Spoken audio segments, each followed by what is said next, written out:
Hey, what's up, rock stars? It's Rocks with a little bit of talk about what's at the top of the blog. So let's get to it. All right, rock stars. First things first. I want to share my love and condolences for Kevin. You guys know Kevin from the Scorpion Show.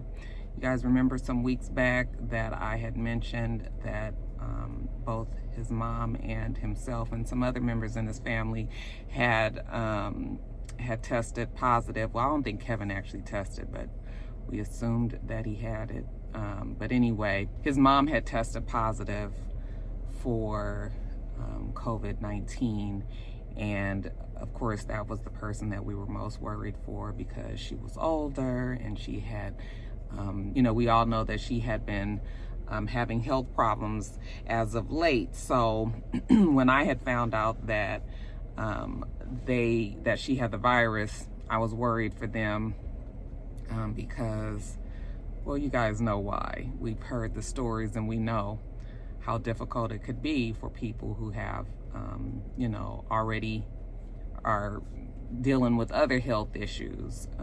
And I was sitting in my living room the other day and my phone rang. I looked down at it and I could see it said Kevin. And I just immediately knew. My heart dropped. As soon as I heard his voice, I said, "Oh no, Kevin." And he said, "Yeah, I was just calling, to tell you, what happened."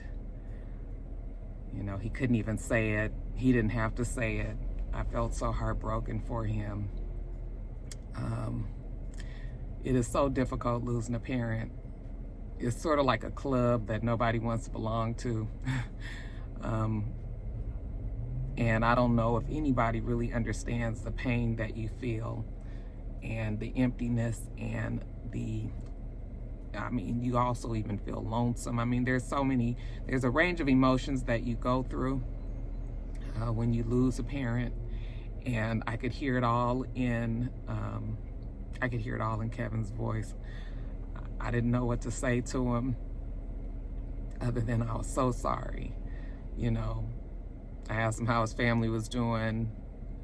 He said his nephew was inconsolable. He was just so upset. He was crying. His sisters, it is even when you may have tried to prepare yourself for whatever might come, you're just never really ready for that to happen. He did tell me that he was able to see his mom, that day, and they were happy for that. I was happy for that, too, because I know when my mom passed, I was so afraid that I wouldn't be able to be there and I wouldn't be able to see her for that last time. So I was happy that his family was able to go to the hospital and actually see her. I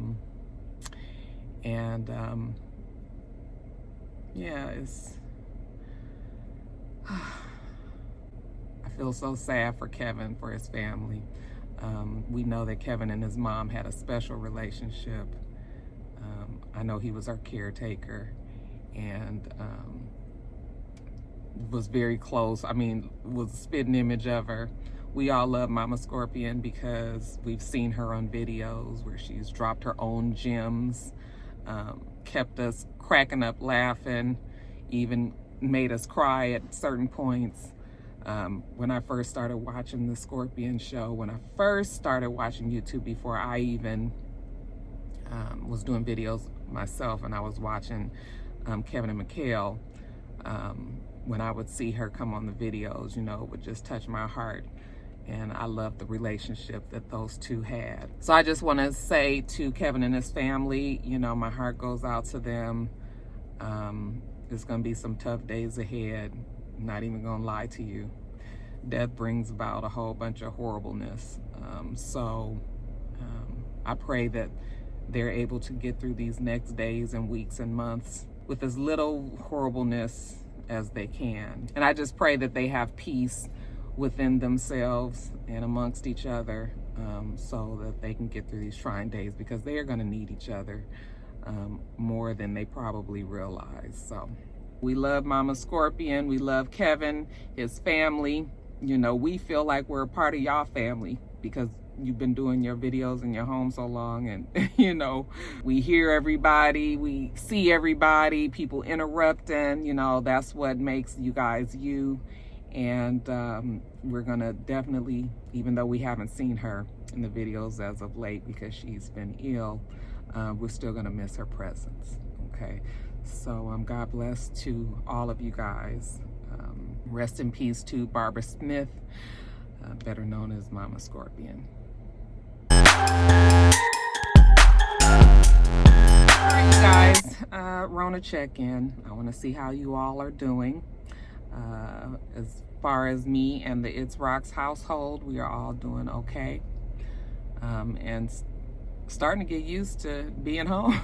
I was like, by the time we finish getting used to this, they gonna tell us to come back to work. I mean, Mister's out there building a full garden in the backyard, and you know, we've all just kind of settled into this new way of being, and it's gonna be really hard when it's time to go back to work. I feel like I'll be back to work by probably June, you guys. As far as what's going on around the country, slowly but surely, the states are opening back up and realizing that we can't stay closed forever. We've got to learn how to deal with this illness, live amongst this illness.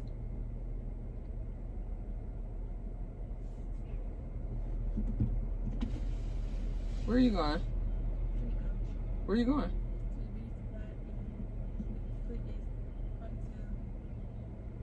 Would you taking Joe's car? Child, I forgot what I was saying. But yeah, we've got to figure out a new way of handling the virus, and we just cannot completely stop everything. So now, slowly but surely, things are opening back up. I saw yesterday that even Tyler Perry will be opening his studio back up in July because he wants to make sure that he's able to get Sisters and The Oval back to you guys. Okay, so they're going to be filming that. And yeah, we're just getting back to it, you guys. We're getting back to it. I saw that California, though, is on some sort of safer at home directive. It's not a stay at home anymore, but it's telling everybody that they would be safest at home. That should be the decision that they make, but I guess they're opening it up to them to, you know, make some decisions for themselves, I guess. So I don't know if they've really opened anything. Like, I don't think the beaches are open. I don't think the clubs and restaurants, and I don't think any of that is open yet. I think they're saying that won't happen until July, but I guess California is starting to think in terms of, you know, getting people back out there. I figured California would be one of the later ones to reopen. I know that New York is probably going to be the very last state to reopen, and I don't know what these states are going to, I don't know what our state of being is going to be when everything is back open and up. It definitely won't be as it was before, obviously. So yeah, that's it. What else is going on? Y'all got y'all Rona checks? You know, they had done the direct deposits, and then people who hadn't got their direct deposits ended up getting checks in the mail, and that has been coming out, I believe, since mid-April. And now here we are finding out that some of y'all out there been getting dead folks coronavirus relief checks. And I was watching on the news, and they said that actually, because the government was in such a hurry to try to get this package out there to you guys, that they did not take into consideration what would happen if checks went out to dead people. And there may not be anything legal that says that you have to return a check that was sent out for a dead person. Okay, so if you can figure out a way to cash a check, from what I'm understanding, y'all, now this is just me, what I saw in the news, but from what I'm understanding, if you got a check for a dead person, you know, a family member, you don't have to return it. Of course, double check on that, because I don't want you to go to jail and I don't want you to get in trouble. But yeah, that's what they're saying. They're saying that it would be good if you did return it. However, there is no legal ramifications if you did not. So that is what I am hearing. I think that's going to be it for our Rona check-in. Like I said, you guys let me know how y'all doing, how y'all family doing, how y'all friends doing, how y'all managing throughout this whole whatever the hell it is, okay? And let's get on to the rest of the video. Okay, you guys, since we try to keep our serious subjects at the beginning, I hate to start off like this. I mean, you know, it's been about people dying. Rest in peace to Andre Harrell. You guys, I know you were shocked like I was when I woke up. What day was that? Saturday or Sunday, and I saw that he died. I was like, you have got to be kidding me. I mean, could not believe it. Immediately, I thought that it was from coronavirus, but they said that he had been having health problems and had been diagnosed, I think, with some sort of heart condition that he succumbed to. So, you guys know Andre Harrell. He was the...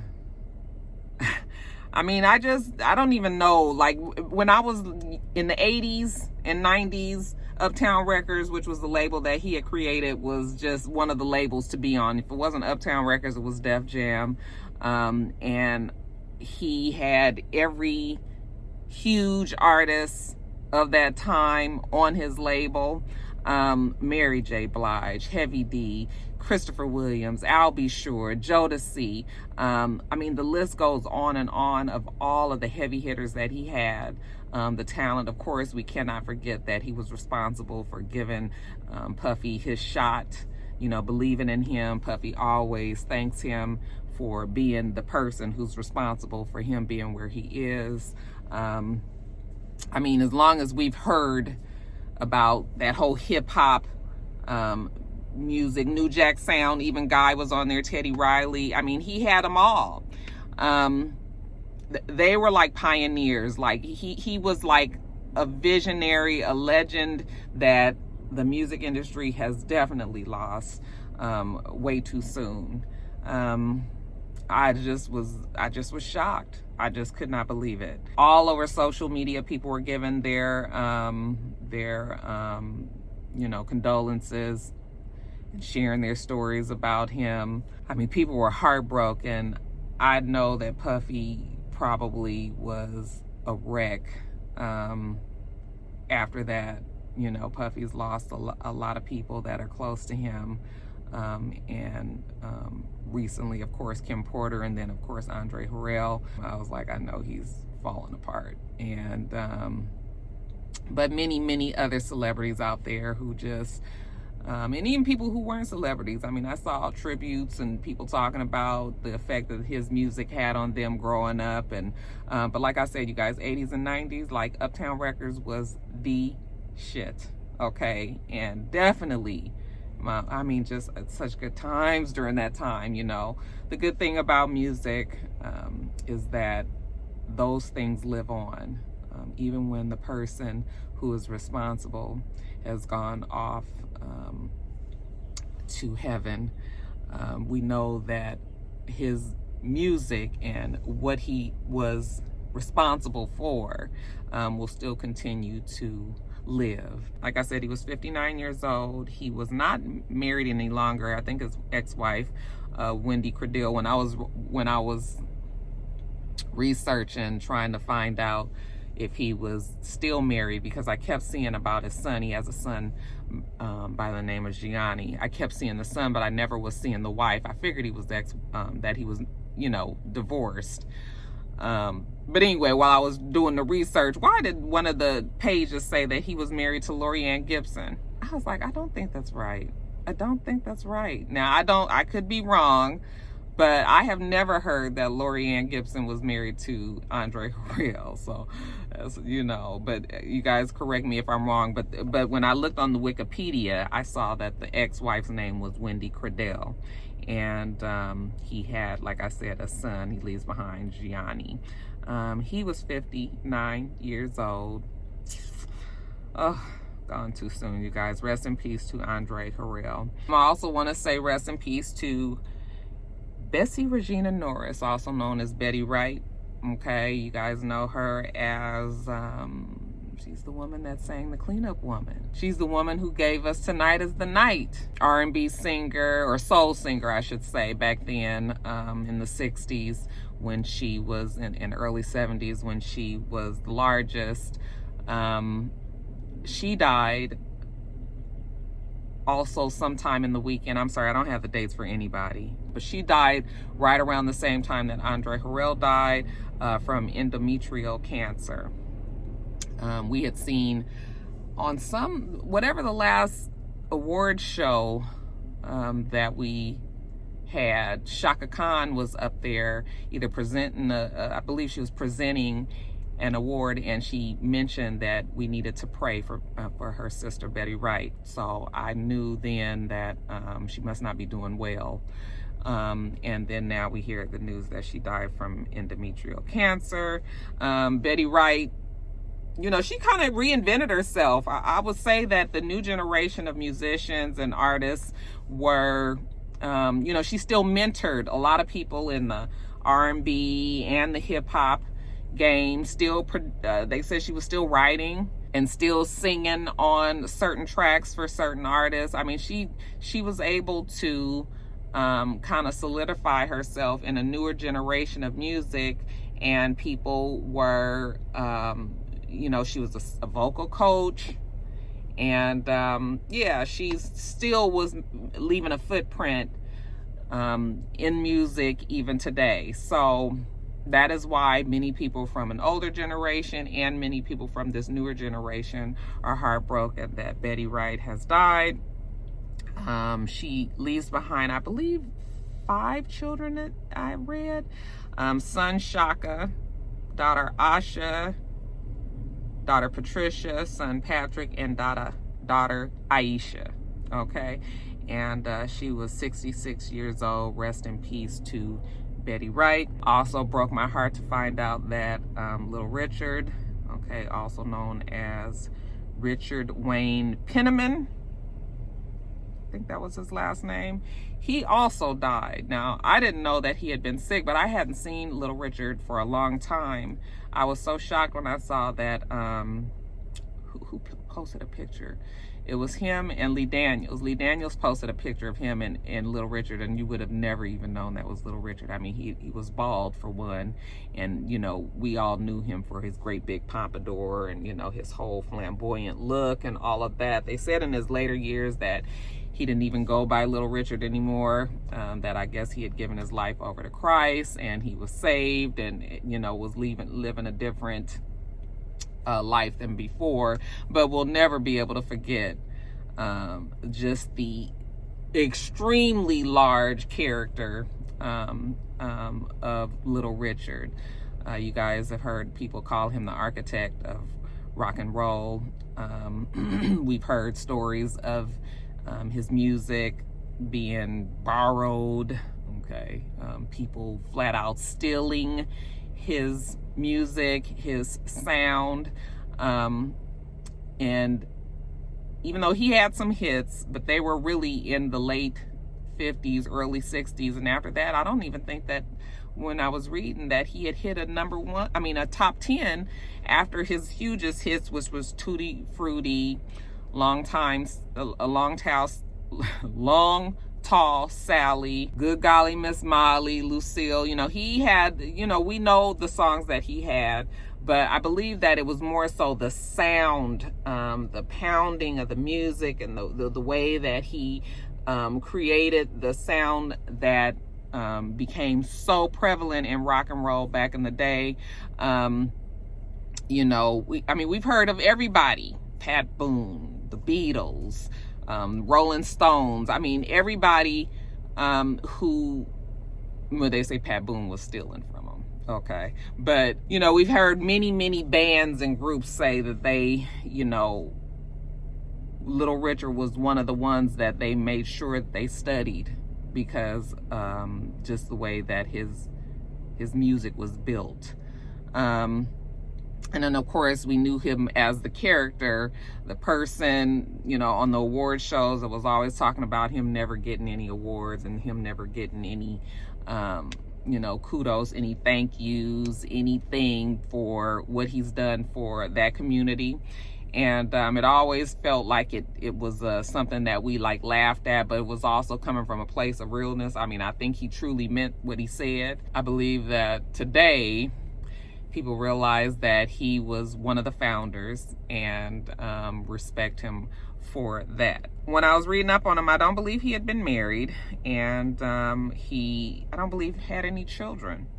I didn't even check that, you guys. I'm sorry, but I don't believe he did. Definitely lived his life. Okay, I'm sure he has a very colorful story to tell. He was 87 years old. Rest in peace to little Richard. And then, you guys, we've had a couple of other people who died. I did not write down their, I didn't get all of their information, but you guys know Roy from Siegfried and Roy, the tiger trainers, you know, that have the big show that has been going on in Vegas. Had been going on for years and years until Siegfried had been attacked by one of the lions, and remember after that they kind of stopped the show, but they still have a what is the thing at the Mirage, I believe it is, you know, a whole big thing where you can actually go and see the tigers. And when me and my family went to Vegas a couple of years ago, we went to the attraction, and he was there. You know, they had already told us that Roy would sometimes come down and, you know, just say hi to everybody. And he was there. Now, I'm going to tell you, it was about 115 degrees. It was the middle of July. And he was in a full corduroy suit, fully made up, big bouffant hair, jewelry on. I mean, corduroy, you guys, not sweating one bit. When I tell you that we was about to die up there in that little thing, I mean, it was outdoors, so you know, you walk through and you see the tigers was all laid out and everything. Anyway, he was very, very nice. He went around, he was talking to everybody. He actually took a picture. If I can find it, I'll put it in here, but he took a picture with us. It was Jada, and my goddaughter was with me, and he took a special liking to them. You know, he just loved him some Jada. I was like, okay, Roy. But you know, we took pictures with him. He talked with us. They were able to ask him questions. I mean, just us, you know. He individually went to different people. So I thought that was cool. So I was like, oh, when I found out that he died. You guys, don't even know if did he die from COVID-19? Something tells me that he did. And then lastly, you guys, rest in peace to Jerry Stiller. Okay, father of Ben Stiller. You guys know, very, very funny man. If you watched Seinfeld's show, then you absolutely know who Jerry Stiller is. He played George Costanza's father. Hilarious man. And we've seen him in other things that he's been on. He was even on a sitcom recently, but I think it was on CBS, and y'all don't watch CBS for whatever reason. He also died. Ben Stiller had posted posted something on social media saying that he had died, that he had been married to his wife for 69 years, and she had taken good care of him, but he also had passed. So we have had a lot of people die. And he died from natural causes. Okay, so rest in peace to Jerry Stiller as well. But we had a lot of people die over this weekend, which can just be very draining and upsetting and sad, and just kind of adds to the times of what we're going through here. So I hate when I have to put all of the deaths together like this. But it was just so many of them. I wanted to make sure that I made note of them. But rest in peace to all of the people that I mentioned here. All right, you guys, let's get on to the fool of fucking niggatry. So I wasn't even really going to report on this story. And then when I read the story, I was like, this nigga was tripping. Okay, so y'all know Double A Mo. Okay, Alabama, Arkansas Mo from Love and Hip Hop Atlanta. I don't know, was it Arkansas Mo or is it Alabama Mo? I always get it. That's why he's just double A Mo. You guys know that he was the husband of Carly Red. And we haven't seen him this season, but we've heard about him because supposedly he got caught up scamming Alexa Sky's family, and that caused some sort of tension between Alexa Sky and Carly Red. I know that Carly Red is just fuming at the fact that she can't use this storyline for Love and Hip Hop Atlanta, because you know she'd have been all over it. She would have been all over it, you guys. But Love and Hip Hop is not recording anymore. Anyway, they say that now y'all know how they have the CARES Act, and they offered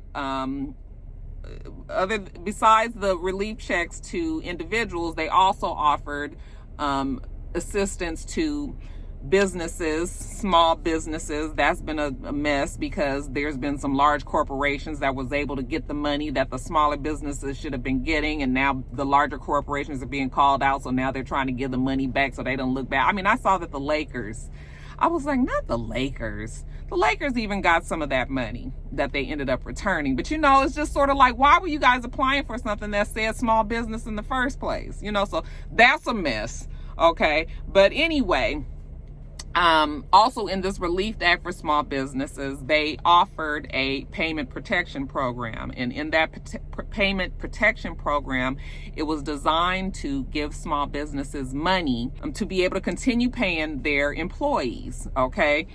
So it was to protect the payroll. You would have to use it to pay the payroll. You had to use it for like maintenance, you know, for your business, you know, maybe paying the mortgage or the rental space for your business, things like that. But it's definitely designed to keep your business running, keep your employees being paid. Okay. So they say that Double A Mo, you know, got himself together and he applied for the PPP. That's the Payment Protection Program. Okay. Supposedly he has a trucking company by the name of Flame Trucking, out in Decula, Georgia, I believe. And he told the government that he has about 107 employees and that his monthly payroll is a little under $1.5 million. Now, Mr. used to work in the trucking industry for years, you guys. The trucking industry right now is truly suffering. I don't know how monthly he was paying out $1.5 million in salary, you guys. I mean, loads are not there. The companies are not paying what they used to pay. Even before this Rona struck, it was getting bad, you know, already. So when I was reading the story, I was just like, nah, nigga, you know, 1.5 million. Okay, maybe 107 drivers. Okay, if you say so. He must have got a pretty convincing package because he put the paperwork in. He was asking for, I believe, like somewhere around $3.5 million. After the government got together and figured out they monies and what they could and could not give, they ended up settling, giving them something around $2.2 million. They said in a matter of just a couple of weeks that this nigga spent $1.5 million and not nothing on his business. Okay, now they was already kind of trying to figure out what was going on, I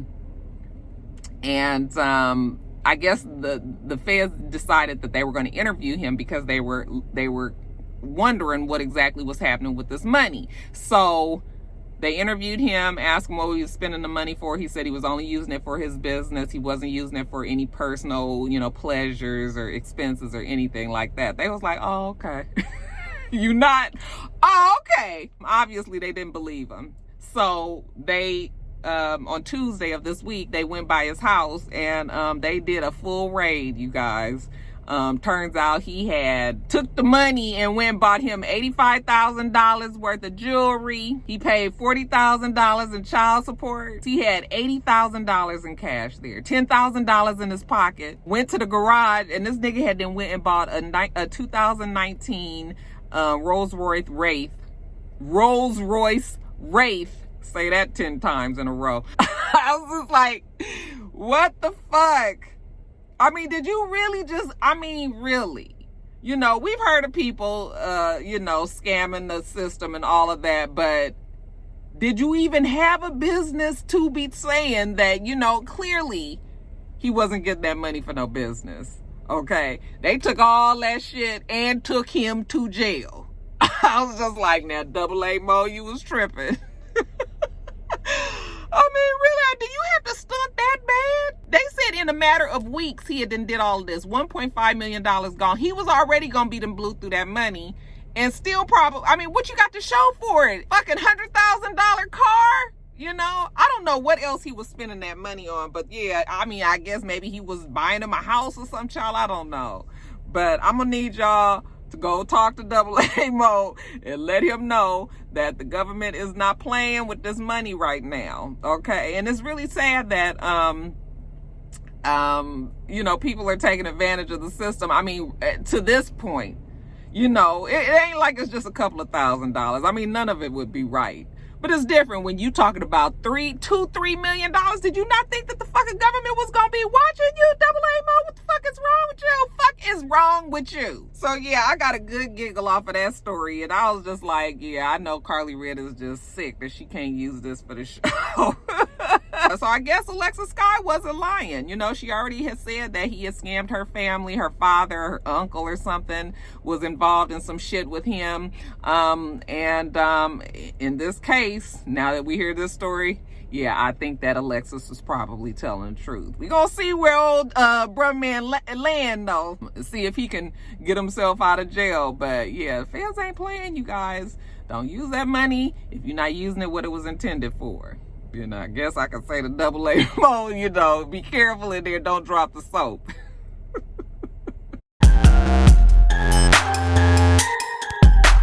Okay, and then speaking about what the fuck is wrong with somebody, you guys, what is wrong with Boosie? We can't even laugh at Lil Boosie. Somebody said he's very problematic. Lil Boosie is not problematic. Lil Boosie is ignorant. He is the word I can't even describe. He says some of the craziest and outlandish things, and it's just not okay. It is not okay. Okay? This last little story that he done gave us, though, now he's dropped little hints about this before, but for him to just fully 100% come out on his Instagram Live and say that he, coordinated blowjobs for his 12-year-old child with like some grown ass woman, because he got to feel it. That's what he said. He said that he has to know, what the feeling is. By the time they 15, they should already be fucking, basically. And I'm not even gonna lie, you guys, I've heard people say stupid shit like this. It's something about some old ignorant ass backwoods country, like just the mentality of some people. People think this way. Lil Boosie just brought it to the forefront, but this will let you know that there's still folks out there that think this kind of way, that it is okay for you to arrange for your 12-year-old child to have sex. Craziness. The authorities need to be talking to him. Kids don't need that kind of help. And obviously it probably happened to him. I mean, this is something that just gets passed down and passed down and passed down and everything. But yeah, I was just like, oh my God, is he really saying that? Talked about, he was so proud about it. He even had, I think maybe his nephew or something that was in the car with him. And he was like, I even did that for you, didn't I? And the nephew was like, yep. Okay. I was just like, this is craziness. I would like to know if he's going to get in any kind of trouble for that. Like, what? Yeah, I don't know what else I can say about it, but that fool is crazy. And, these kids, I mean, I know you guys was like me when you was watching the video. It was just like, is he really saying all this? Even had everybody on there, on the live. He wanted to know when they lost their virginity, and he was saying, and of course, I'm not dumb. I realize that people, that kids do have sex, 15, 16, 17, even down in the countries, it can start even younger, 12, 13, some 12, 13-year-olds is having kids. So I am aware that it happens, but we don't need grown-ups okay, who should be able to make clear and, clear decisions on the safety and what's best for their children. We don't need grown-ups facilitating the shit, you know? Oh my God. When he was even talking about 15-year-olds, they ready at 15, like that kind of made me feel like, so were you I just can't even. I've heard all kind of theories about Boosie. Some people say that the fact that he's always so hypersexual and always talking about sex, whether it's with his kids or if it's, with, homosexuality and things like that. Some people believe that he might be struggling with his own sexuality. And that's why he forces his children and, people around him all have to be, they got to be man. They got to, they got to feel it. They got to have sex, I don't know if that is what the case is. I just feel like, his ass should be in jail. That's sickening. Did you guys see that video? I don't know how he gonna backtrack off of that, but because he surely meant it when he said it. That was a good long video for him to be talking about it. But yeah, Boosie is not okay, you guys. Alright, you guys, Tekashi 6ix9ine. I don't really want to talk about him too long. You guys, I don't like Tekashi 6ix9ine. I don't see it for him. He is not for me, obviously. He's younger generation. Y'all love him. Y'all support him. Whatever. Like, no. Okay.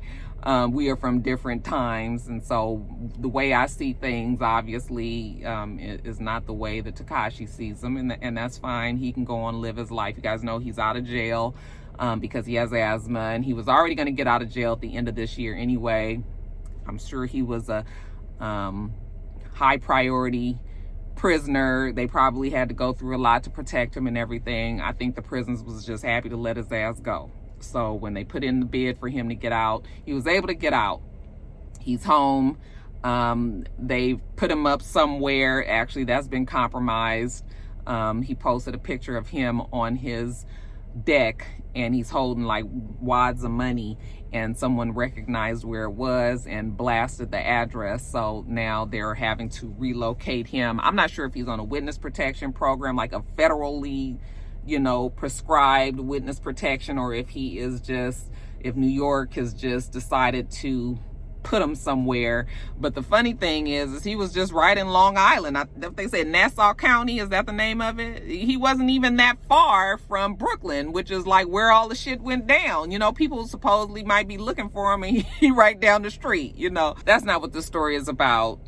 He supposedly was trying to give money to an organization called No Hungry Kid Allowed. Just No Hungry Kid, okay? Turned down his donation. I think he was trying to give $200,000 to the organization, which is very self-explanatory.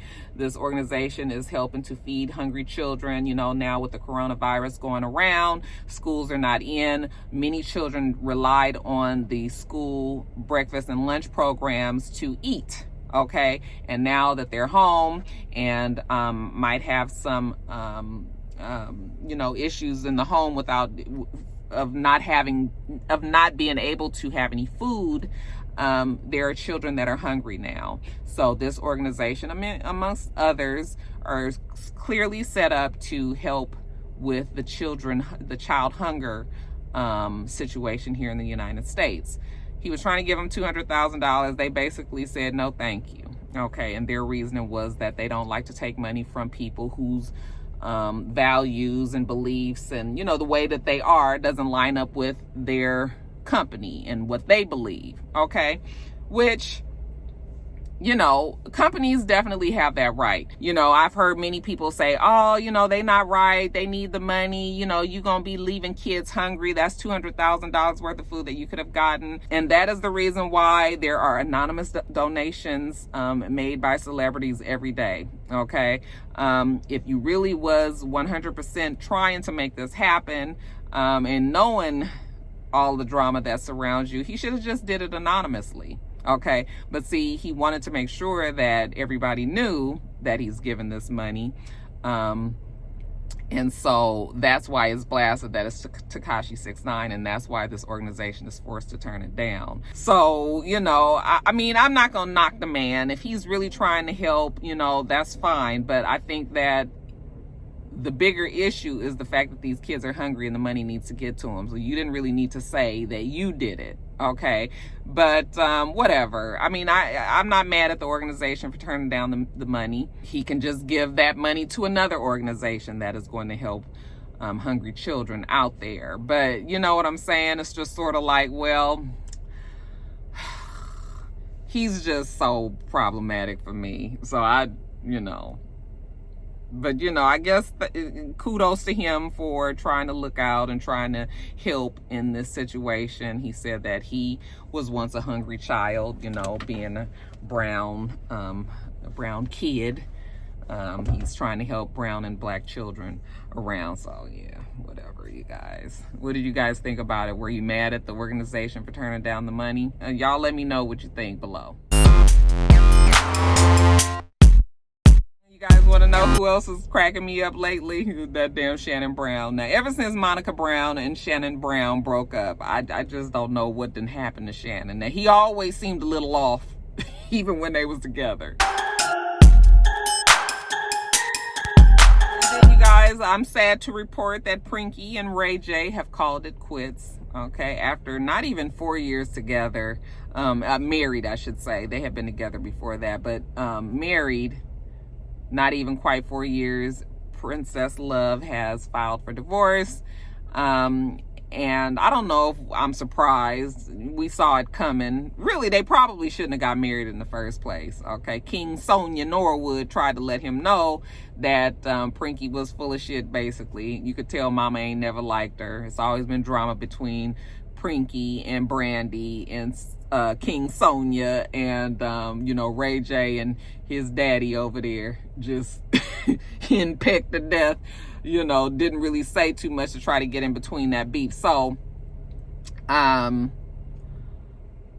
finally, when we knew it was a 100% falling apart was all that drama that we saw about, you know, her supposedly getting abandoned in Las Vegas. You know, she said that he left her in Vegas, and she was 8 months pregnant and all this. And I mean, it would just seem very dramatic to me, because I'm just thinking to myself, like, who gets abandoned in Vegas? Vegas is 4 fucking hours from LA, okay? Vegas is not even an hour on the plane away from LA. So it's like, you act like your ass was over in Australia some fucking where and you couldn't get home, you know, but whatever. Her whole thing was that he left her so he can go party and hang with some women or something. And y'all remember we had to see this shit all on social media. You know, he didn't get to see the baby. She was holding the baby. He wanted to just see his baby. She finally let him see the baby. He apologizes to her. You know, she got all her family there. You know, then finally they come back together. I was just like, too much. Just way too much. Too fucking much. But ever since then, they ain't been able to get the shit back on track. And then supposedly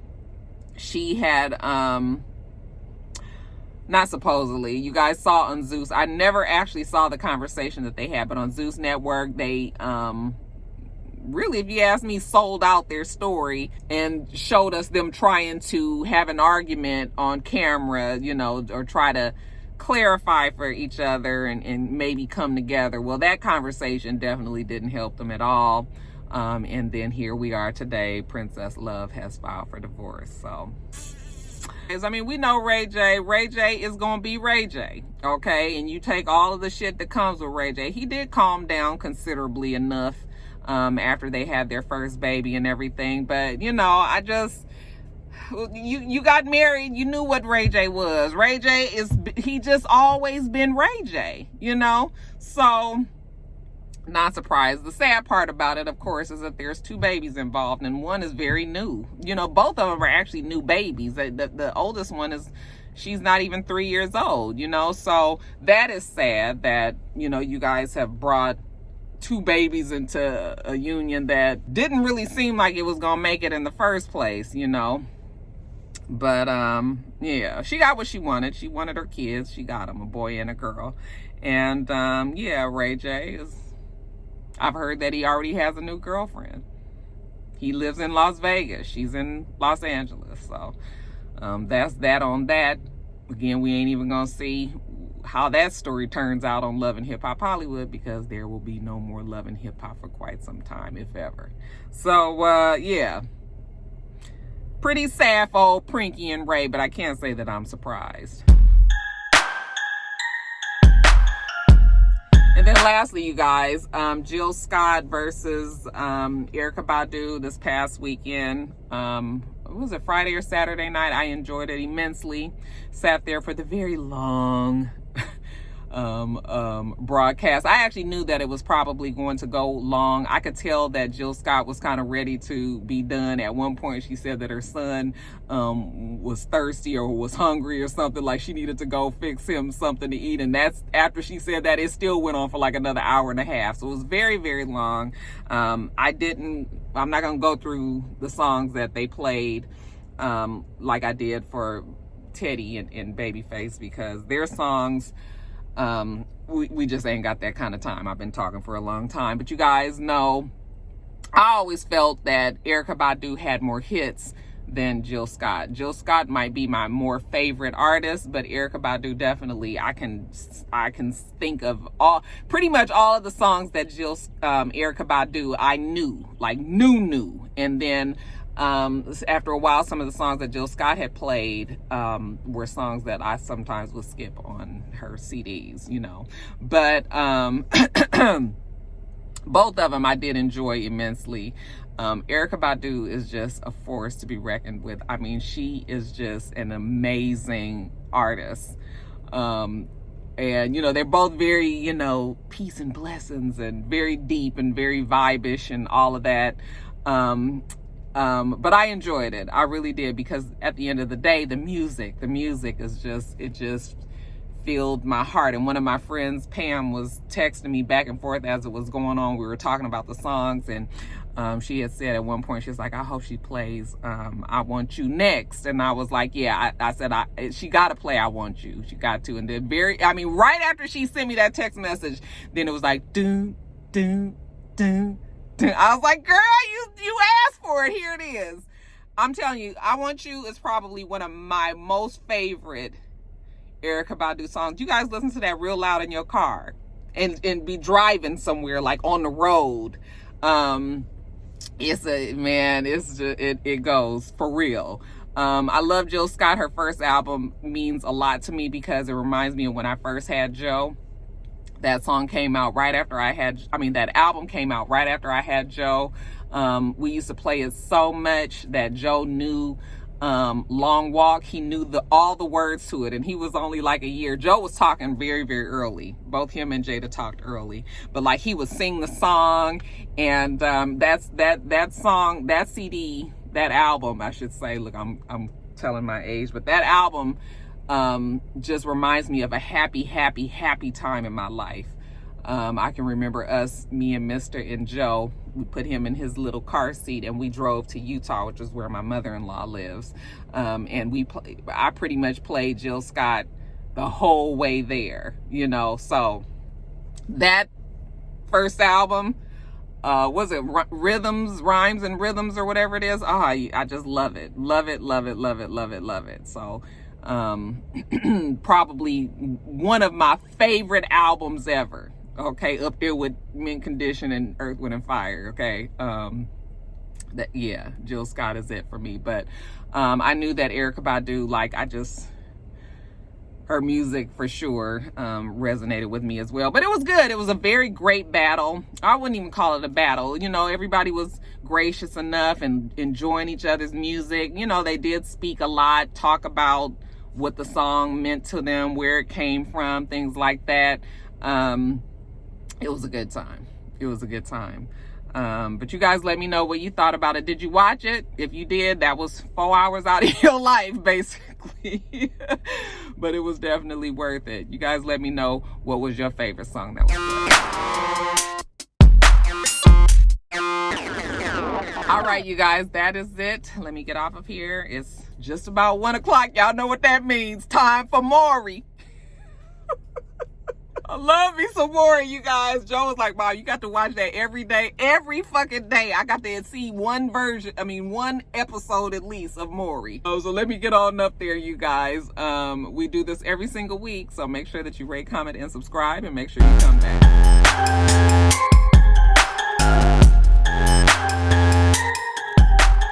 Until next time, rock stars.